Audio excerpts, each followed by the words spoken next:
brought to you by Golf Pride.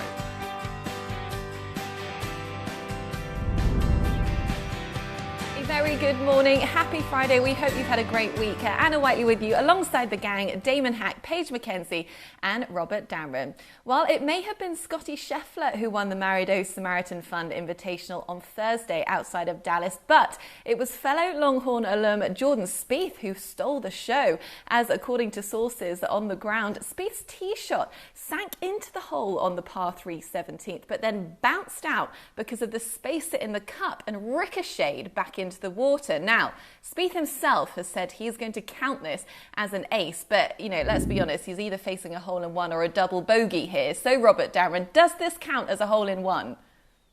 Not just no, hell no, it does not count as a hole-in-one. If it does, then I can count all the times I lipped out or hit the flagstick, or I can blame the superintendent because my ball didn't bounce the right direction when it hit the green and it should have gone in. So I've got maybe 100 hole-in-ones by that logic. Plus, it hit the hole hard enough to go back in the water. That thing was cooking, Paige.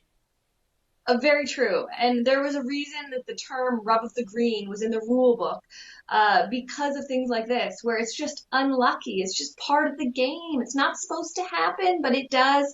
I get it. The spacer's not typically there. It was there for the social distancing rules. I will leave one caveat, though. Jordan Spieth did say that he was willing to buy drinks. I feel like if you are willing to buy drinks, Damon, maybe, just maybe, it can count.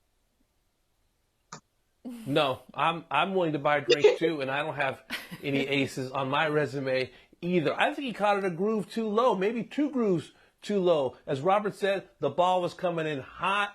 It's not an ace, ladies and gentlemen. It is not a hole-in-one. Sorry, Jordan. You know what? It was a charity event. It's meant to make people feel good. If Jordan Spieth wants to count it as a hole-in-one, it could be the shred of confidence that he needs to get his career back on track. So Jordan Spieth, I'm giving you an ace, my friend. All right, well, if you're wondering what to do today, let's check out what you can watch on Golf Channel, because once again, we have got another packed schedule for you, beginning with the 2017 Insperity Invitational, won by John Daly. Then at 2 p.m. is the 2012 Wells Fargo Championship. Golf Central is back at 6 p.m, followed by the 2019 Medihill Championship, won by Se-Young Kim, who will join us a little later in the show. And then it's an encore presentation of the 2012 Wells Fargo Championship at 9:30 p.m. Eastern. Now that happens to be Rickie Fowler's first PGA Tour victory some 8 years ago. Rickie defeated Rory McIlroy and DA Points in a sudden death playoff. As they replayed the 18th hole, Fowler hit this incredible approach shot over the creek that gave him a birdie and the win. So guys, Rickie Fowler, he has long been an absolute favourite on the PGA Tour since the day he arrived. There is barely a fan out there who doesn't love this man. But Paige McKenzie, what is your favourite part of his game? There's a lot to love about Rickie Fowler, but to me, it stands apart from the rest, and that is his putting. When he stands over the ball, you can just see the level of comfort in the soft elbows, in the soft hands, in the way that he is able to just hinge his right wrist and release the putter. It looks incredibly effortless, and it looks like he putts with such comfort and confidence. Damon, to me, this stands apart as my favorite part of his game. Right with you, Paige. I think Rickie Fowler has the best putting stroke on the PGA Tour. I felt that way for the last several years. It's the way the ball comes off the putter face, the way it rolls on the green. I like the fact that he's not afraid to have a 3 or 4 footer coming back. And the stats also back it up. It's not just the eye test. He was first in strokes gained putting back in 2017, 13th in strokes gained putting in 2019. It's beautiful to watch and definitely a putting stroke, Robert, that I envy. Yeah, well, I too am envious of his putting stroke. It is something natural, just he was born with.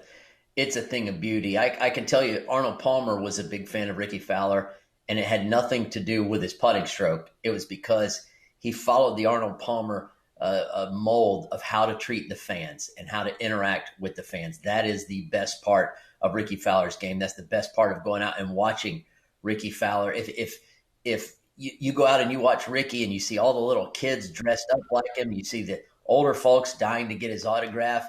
He's a guy that you feel like You know, if genuinely, I've never met him, but if I asked him to go grab a beer tonight, he probably would do it. He's just a guy that he feels like everybody's friend. PGA Tour's a business, and this is a big part of business. Rickie Fowler is really good for business. Definitely his interaction with the fans.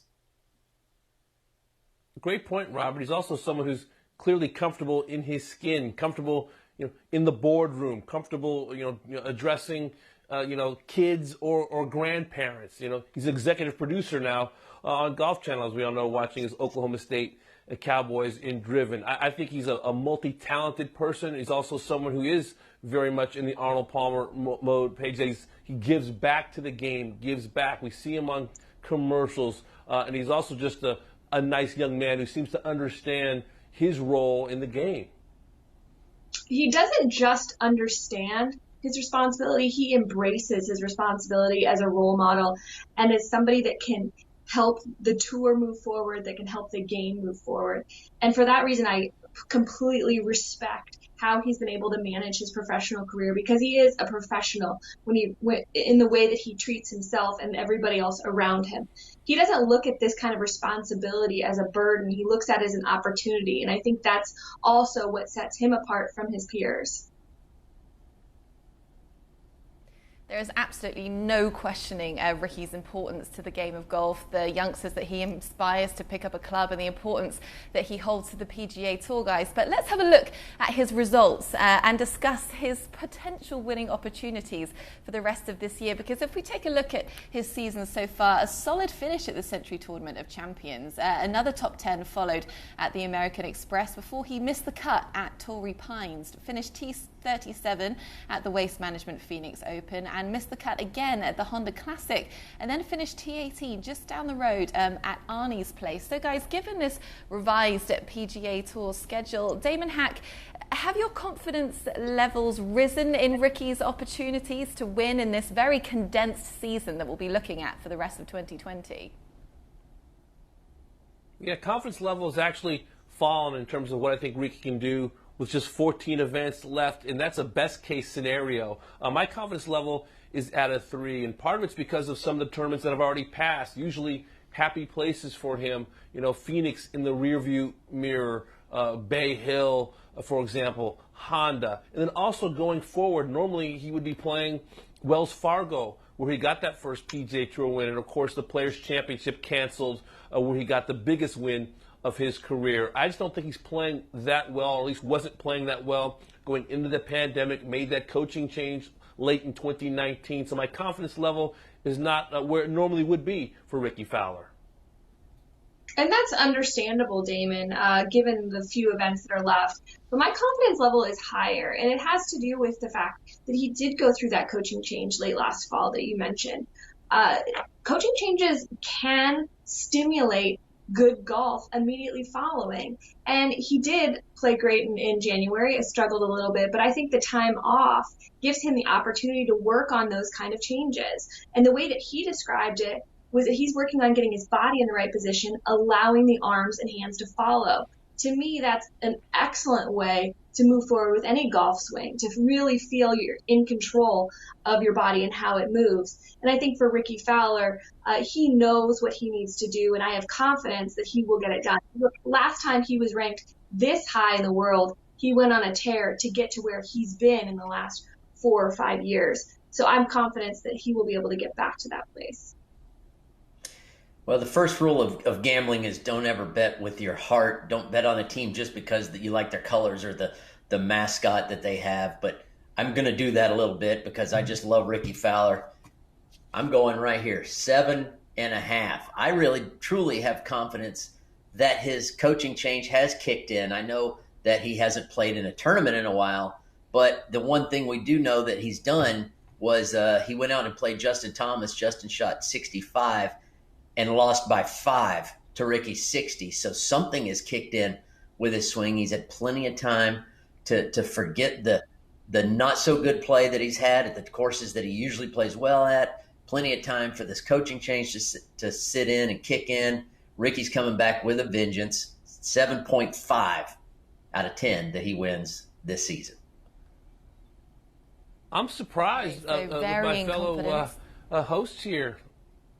I mean, I want to Paige and Robert, I want to ask each of you, and this is someone who we love what he means to the game, but he's not a prolific winner. Is there any pause that you have, considering he has just the one win since 2017? He has 5 wins in his PGA Tour career, dating back to that first win in 2012 at Wells Fargo. Paige, does that give you any pause? I think your number's a little high. It certainly gives me pause. But it also, keep talking, Damon. Keep giving him fuel. Because the last time he was ranked outside the top 11 in the world, he was ranked 13th. And then what did he do? He won the Players the next week. So I feel like he's got the ability to turn it on when he wants to turn it on. Perhaps this break is giving him an opportunity to reset. Don't forget, he's recently married. He's had a lot of life changes as well. This could be a Rory-like reset that we saw a couple years ago for Rory. And I want to invite to spring break, so I'm trying to give a little higher number. Maybe he's watching.